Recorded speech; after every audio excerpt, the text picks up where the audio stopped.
She's a high-flying manager at a regional media house in the country. Looking at her moving around the house, one might not notice that the mother of two is indeed blind. Nancy Wangui was born with a condition known as hereditary retinal dystrophy. In other words, Nancy is legally blind. I've been given many names. They've called it macular degeneration, they've called it retinal pigmentosis, something like that. But the first name that they ever gave it to me was, what was it? Hereditary retinal dystrophy. Breakfast with her family every morning is a dramatic routine. As the day starts with the family having breakfast together, Nancy is seen serving them with ease, and this is because she's used to where things are stored in her house. 5 people, 2 tables, 3 chairs. They don't look squeezy, they're 5, No. They're not going to have 3 chairs. Watching television for Nancy is animated. Since she's not able to see what's on TV, her children interpret everything for her in detail. And her interpretation of beautiful may not be his. Oh, so they start arguing. Yeah. White, green, grey, TIEBC protests. And just before the kids leave for school, they briefly go through the newspapers so that their mother can know what is making headlines in the country. Obama in the street, no. Obama in a bakery, Obama drinking soda with people. It is evident how they do it with so much love, 7% of students abuse drugs. making sure that their mother doesn't miss anything around her. When I discovered that I have an issue with my eyesight, because I didn't quite see it as an issue, as a problem, I just saw it as a way of doing things differently. So because I was not able to see the blackboard, I would copy from my friend. If I was not able to see something like the registration of the car coming to pick me, I would just ask a friend, oh, by the way, that looks like a Land Rover, because my dad was in the army. I'm like, just read for me the registration. So I just got a way of doing things. So I didn't see it like having a problem with my eyesight, because my mom didn't really even know that I had an eye problem. It's a teacher who noticed that I'm straining, and then I keep, looking at the neighbor's book. And that's when I said, yes, I'm not seeing nicely.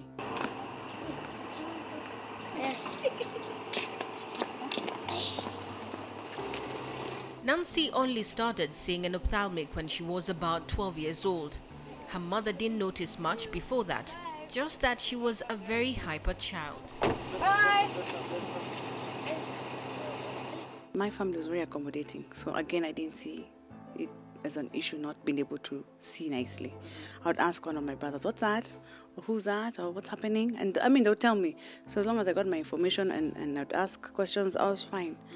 I wasn't bullied, actually. I was more of made fun of, because my visual aids were funny. I had binoculars, I had some telescopic things. So guys would keep quiet and look at me funny, But with time, they discovered that I'm a regular girl. I used to make noise, I would get punished. I used to not do my homework and get punished again. As in, I was a normal, naughty, regular girl. She's not the only one in her family with the condition. One of my brothers actually has the same condition, but his is worse off than mine. Yeah, the doctor said that my squint makes things better. So at some point, I remember, if there's anything that made me uncomfortable, actually, was my squint. Because I really used to hate it when I look at someone and they start saying, "Unaongea mimi." Yeah. I really hated that. Yeah. So, and I think that's why I stopped really looking at one person. I would say, I'm looking around you, but it's you I'm talking to. Yeah. It is interesting to see how Nancy is able to do things just like any other person who has their full eyesight. I have a routine always, and I'm quite habitual. I want to find the eggs in the normal place.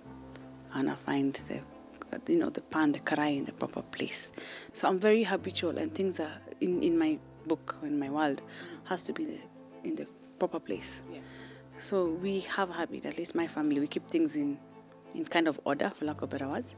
And if I don't see anything, I just call out. I call out to my children, Bandi, Nyakeho, come and help me look for whatever it is I'm looking for. Yeah. Yeah. So I've learned to or to understand how things look and how things behave by either smelling or even either smell, touch, or if it's something to do with if it's food. Even the smell will tell me when it's about to evac or not evac. So I use all the other senses to navigate around the house. And then I form shapes and frames of things. So even if, for example, those are fruits, I can't quite tell if that's an apple or an orange, but I know they're fruits.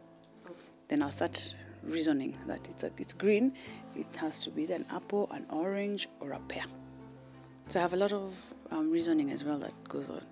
So I can tell, for example, these are chairs and the pillows are there, but I can't tell if it's dirty. Now those are details. So I normally tell guys, I see enough, I don't see details. So, but I think I'll assume that if I've not washed it for a week, it needs to be washed. For Nancy, cooking, however, has its ups and downs. Someone has to see for me, for sure, because I can cook for you a bad tomato. So I'm very particular when it comes to cooking some things. So when I'm cooking now the vegetable, especially like salad or kachumbari, that one someone at least has to confirm that they're okay, because I don't know, not lie to you, those will pass me. So that would be like my biggest challenge, because that one I can't tell by touch. Of course you can tell by touch, but there's some things in the tomato you can't quite tell. Don't know, a black shade or something. Yeah, it has to be inside. The inside issues, yeah, that's normally a big challenge for me actually. Persons who are visually challenged can compensate for their lack of sight with enhanced hearing or other abilities. It is assumed that the improvement in the remaining senses is a result of learned behavior in the absence of vision, since they pay attention to hearing clues and learn how to use them more efficiently. I have one heightened one, really. It depends on what I'm doing. Like when I'm washing dishes, I will use a lot of touch. So I can tell if it's not clean because I'll feel the oil or I'll feel a bump. So it's not necessarily me seeing. So it depends on what it is I'm doing. So for example, if I'm cooking, because I can't touch the hot food, there'll be a lot of smell. But I'll have to strain and see if I can see the color. Then maybe taste, because now at some point I'll have to taste, is it nice? So it depends on what it is I'm doing. I can say all my other senses are kind of heightened, but it depends on what it is I'm doing for me now to use a particular sense.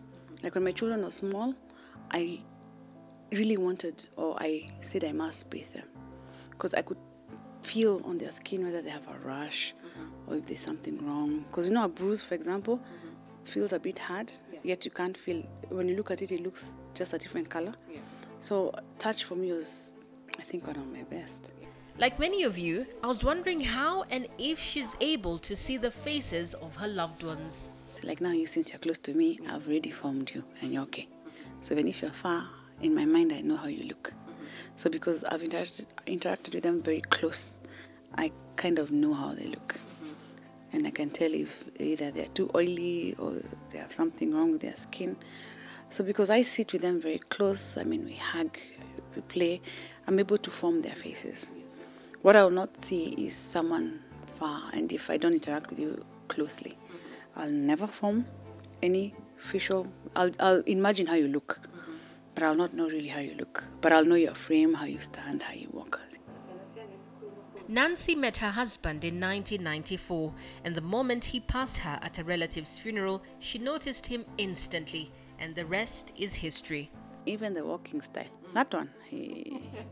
Yeah, I mean, I spent a lot of time with him, so I studied the man. Even how he serves his tea, even though he coughs and moves. That he moves his hand. No, I don't. Oh, sorry, I don't. Even though he'll cough. But I didn't. I can know he's around just by the way he coughs. Or then even he'll sneeze or something. I'll know, Happy is not far. So I learned all those kind of things from a long time ago. And then he's taller than normal, and then his walking style is quite unique. The only other person I saw who used to walk like him, and I told him, was his dad. That's my father-in-law. They had the same walking style. Yeah, so him, nimamsoma kiasi. You listen to their teacher when We listen to the teacher play. Her husband is her fortress, her biggest support system.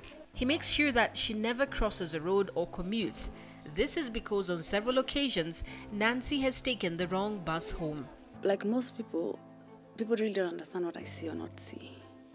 Because you'll see me operating quite normally, then you'll wonder why I can't see that if I'm able to do this. So for him, I think that the hardest thing was to understand what exactly can I see or not see? When should he step in to help or to assist me? Because most of the time, I really don't like being helped.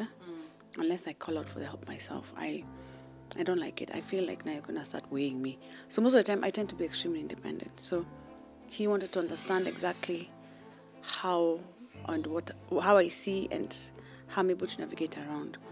So that now when I tell him, oh, by the way, I got late because I entered the wrong M3, or I couldn't see the name of the building, he doesn't ask questions. Or now he knows that if I have to look for a building, he'll stand somewhere where he'll find me. Yeah. So I think, and he didn't bother him at all that I had visual challenges. He even said, if anything, you're okay. And that's the kind of support I really admired. The one that just says at the end of the day, oh, Nancy, you are fine. It showed me that it's me who limits myself, not others. My name is Katja Iversen. I'm the CEO of Women Deliver, and we're watching All Woman.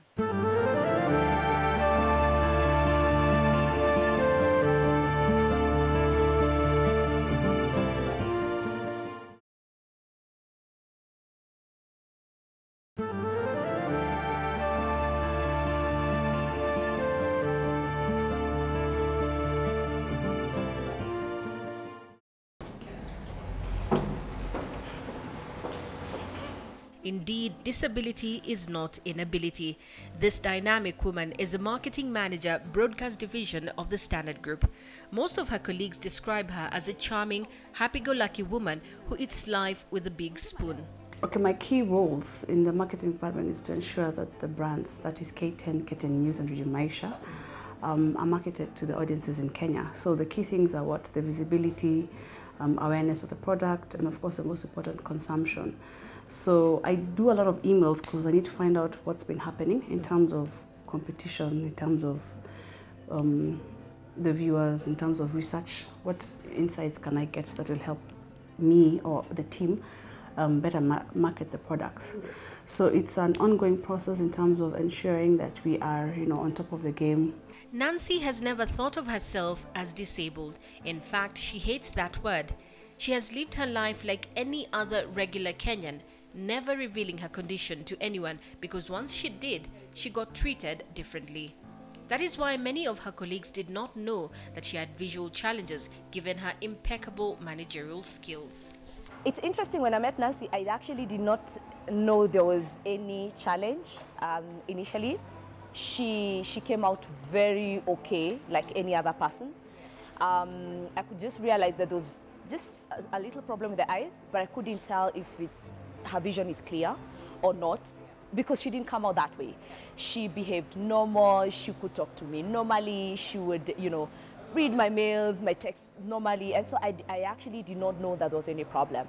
It dawned on me probably like a month later, is when I realized that, okay, there's a small challenge here. But, I keep telling people, the people I meet, that I've not seen someone who is so strong. And so, to her, it's a nothing.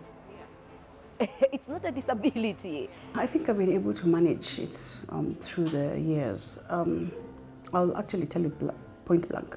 I can't quite read that. Please read for me. Yes. I'll tell you point blank. So with time, you'll start reading for me. Yeah. Anyway, yeah. So I try and manage it before people start asking the questions, so they would know my visual challenge. Yeah. But I'm not sure they know to extent, because I don't share that pretty often. During our interview, one of her team members hands Nancy some paperwork, and it got me thinking, how does she know the content? Well, it's because I had seen it on soft first. So I knew roughly how much space it would occupy. There's a lot of reasoning in my condition, reasoning and rationale. So I knew the short one, this is what is like a concept quote. Yes. So I told her 3, so 1, 2, and 3. So I see this one has changed. Yeah. So I know for a fact this is the entire production cost of what it is I want. Yeah. So again, I count 1, 2, and 3. Yeah. Then I know I'd asked also for scripts which I'd seen on soft. And again, it had a lot of copy with some, yes, this is it. So You missed one, which Which nothing one? has been written on it. It's so okay. you're able to distinguish that this is just Yes. a printing yes, mistake. yes, Okay. yes. In fact, I should remove it totally. You confuse me for nothing. Yeah, it's fine. Being a manager, one of the things Nancy does is sign a lot of checks. And where money is involved, one has to be very careful. I'm actually very wary of that, so it's very hard for you to find me having signed anything that has money on it. Yeah. If I must sign it, I must see that number myself. Yes. So I will look for my other gadgets. Yes. So if I want to see this cost, what I'll do, I'll magnify it. Same law. Oh, sorry. Voice over off. I'll magnify it so that I'm sure what I'm signing. I don't sign without at least seeing. Yeah. Or I print it myself so I know what it is. I pick it myself, then I sign. I can just take a photo of it and magnify it. It's very simple. Now I can see it's 1.5, yada, yada, yada. Now I can write on it and sign. With a very impressive CV, having worked as a manager in 3 different organizations despite being legally blind, Nancy tells us how getting employed has been for her. I'll tell you a secret. I never tell anybody my condition Yes. because I learned in the past that once I do, I'm stigmatized. People start saying, oh my gosh, maybe she didn't do, maybe she can't. So when I get the job, I'll just mention that I may not do my work normally because I'm visually challenged, but I'll get the work done. So the first 3 months is normally very, or the first few months is normally very hard because I have to work extra hours.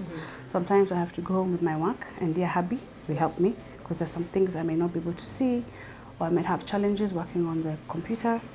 So I'll carry work home, I will work extra shifts, I'll do anything, but I'll get the work done.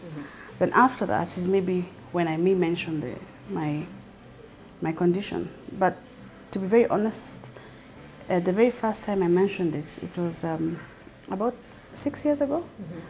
And at that time, I had found someone who kind of understood my condition, and they knew that I was using a software that I had gotten elsewhere.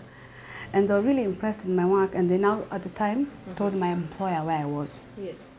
In fact, he was very instrumental in telling me my rights as an employee. I mean, there's nothing wrong as long as you're doing your work well. The company should help you with the facilities that you need. Yeah. So they got me the facilities, and of course, my work was much, much easier. Her visual challenges did not stop her from pursuing her education. In fact, it is because of them that Nancy is pursuing her master's degree. Okay, primary school, I was in State House Primary School, and then St. Anne's UK, then I went to India, University of Delhi, and then I came back and did a diploma in marketing management at the Kenya Institute of Management, and then now I'm currently doing my master's at the District University. Technology has helped her get through her studies smoothly. She's able to do her assignments on soft copy, and the university allows her to take exams online. That there must be a work instruction. We followed Nancy at a company workshop where several managers and staff members are being trained on different matters. I was curious to find out how she's faring on, since not everyone here is from her department and they are not familiar about her challenges. The key people do know my challenge, and they've been very supportive, so they send to me everything on soft.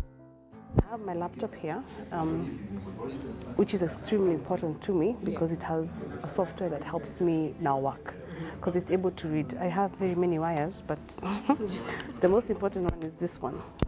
Yeah, so I'm able to do my work because I'm able to listen.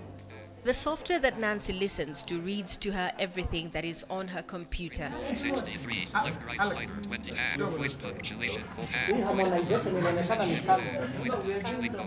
However, I thought it was too fast. So, as you've had, it's just read for me a particular sentence on the screen. It may be fast for someone who hasn't listened to it often, but for me it's perfect because I'm used to it. Actually, I discovered when I make it slow, it's like listening to someone telling you a boring story, so you tend to doze. I tend to doze. But I can change the voice to a lady, a grandmother, a girl, or American English, whatever it is. But for me, it works perfectly the way it is.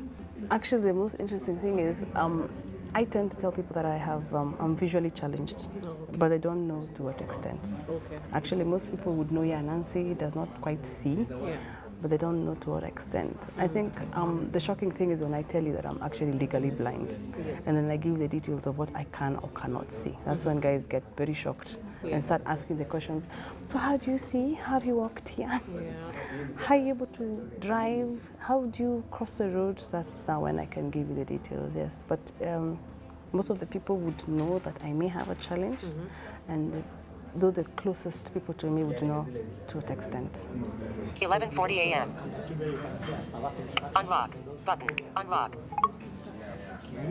Message. 3 of 5 messages. 31 unread messages.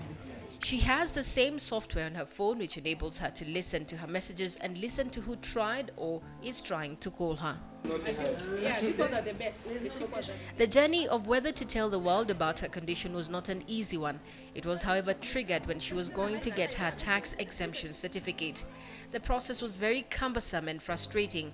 Somebody had to make the process easy for the people who have different challenges. I discovered that process is extremely unfair and frustrating for those who are challenged. At least I'm able to move around. But I asked myself, that woman who lives in Maragoli and she has a 10-year-old child with cerebral palsy who she has to carry on her back. She has to go to the National Council of Persons with Disabilities, then she goes to KRA, then she goes to a district hospital. Imagine all that just to get that certificate. It's a whole process. So for me, it was a total nightmare to get it. So I started thinking, honestly, I'm quiet about it and I'm supposedly knowledgeable. What about those people who don't know it and are not as mobile as I am? So I started feeling the need of, what? Someone has to start doing something. Someone has to say anything.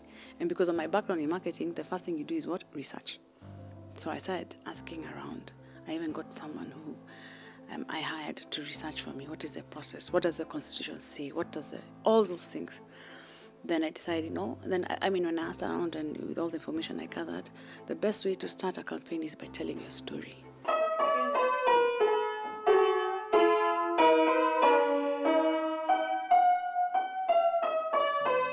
Nancy's vision is to make a difference. She wants to tell the world that being challenged is okay, and it's just a hurdle that one can overcome.